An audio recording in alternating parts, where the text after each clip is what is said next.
লোকসভা বিরোধী দলনেতা রাহুল গান্ধী বর্তমানে সারা দেশ জুড়ে ভোটার অধিকার যাত্রা শুরু করেছেন। সেইটার অংশ হিসেবেই গতকাল পাটনার দ্বারভাঙা এলাকায় তিনি একটি সভায় ভাষণ দেন। তার ভাষণের পরেই কিন্তু সভা মঞ্চ থেকে অন্য কংগ্রেস নেতাদের মধ্যে কেউ একজন প্রধানমন্ত্রী নরেন্দ্র মোদীর উদ্দেশ্যে কটূক্তি করেন এবং তার প্রতিবাদেই এদিন কলকাতায় কংগ্রেসের সদর দপ্তরে গিয়ে হামলা চালায় বিজেপি নেতা রাকেশ সিং।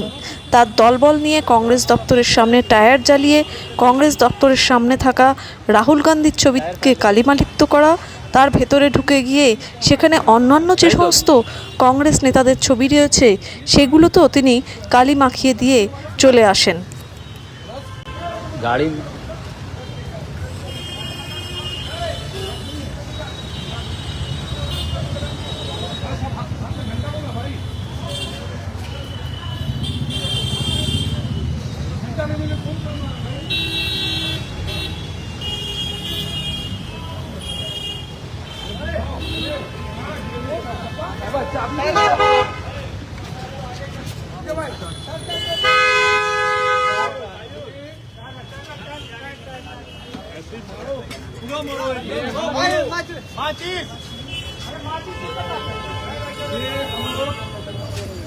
राहुल गांधी भाई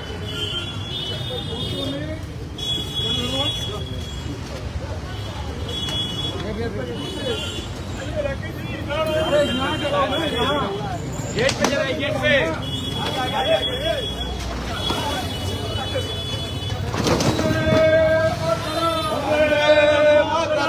कांग्रेस का दफ्तर में हम लोग आए हैं।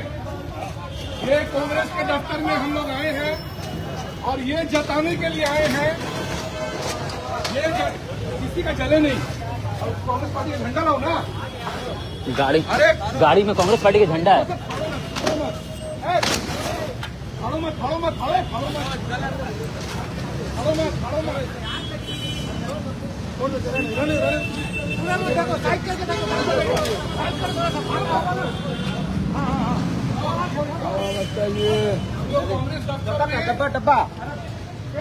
कांग्रेस दफ्तर में आकर ये भारतीय जनता पार्टी का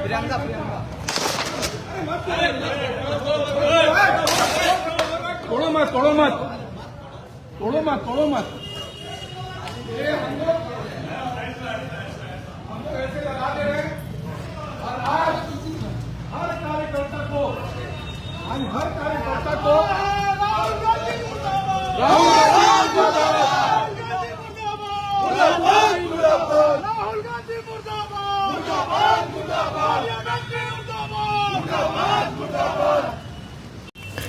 এই ঘটনায় তীব্র প্রতিক্রিয়া সৃষ্টি হয়েছে রাজ্যের রাজনৈতিক মহলে।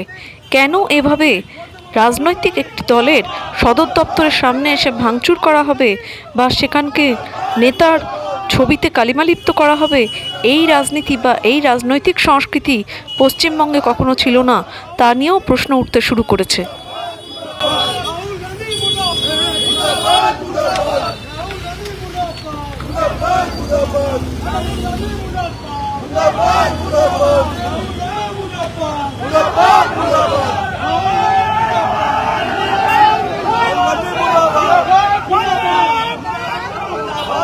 राहुल गांधी मुर्दाबाद।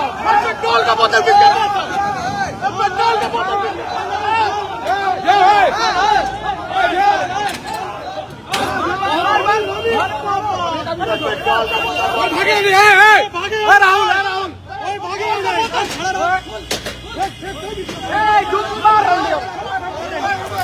সকাল 11:30 নাগাদ রাকেশ সিংয়ের নেতৃত্বে যখন বিজেপি কর্মীরা কংগ্রেস অফিসের সামনে গিয়ে হামলা চালায় এবং ছবিগুলিকে কালিমালিপ্ত করে, সেই সময় সেই দপ্তরে কর্মীরা সেইভাবে উপস্থিত ছিল না, ফলে সেইভাবে প্রতিরোধ করে উঠতে পারেনি।